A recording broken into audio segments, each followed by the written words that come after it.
আমাদের জীবন দেওয়া লড়াই করা চলতেই থাকবে যতদিন বাংলাদেশের মানুষ তাদের অধিকার ফিরিয়ে না পাবে। কোন শাসক গোষ্ঠীর কাছে, কোন শোষকের কাছে বাংলাদেশের মানুষ মাথা নত করবে না ইনশাআল্লাহ। আসসালামু আলাইকুম ওয়া রাহমাতুল্লাহি ওয়া বারাকাতুহু।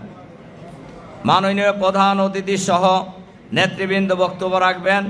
আমি শুধু একটা কথা বলেই আমার কথা শেষ করতে চাই।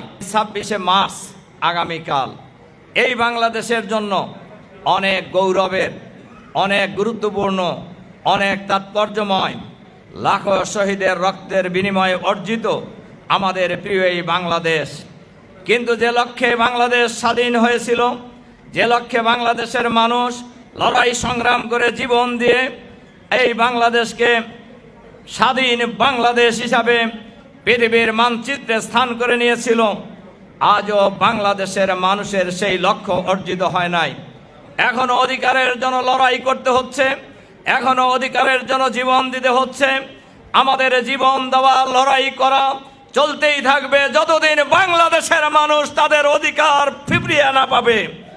বাংলাদেশের মানুষের অধিকার প্রতিষ্ঠার জন্য স্বাধীনতার সংগ্রামে যেভাবে এই দেশের মানুষেরা জীবন দিয়েছেন, স্বাধীনতার স্বপ্নসাদ বাংলাদেশের ঘরে ঘরে পৌঁছে দেওয়ার জন্য বাংলাদেশের লাখো কোটি মানুষ জীবন দেওয়ার জন্য প্রস্তুত রয়েছে।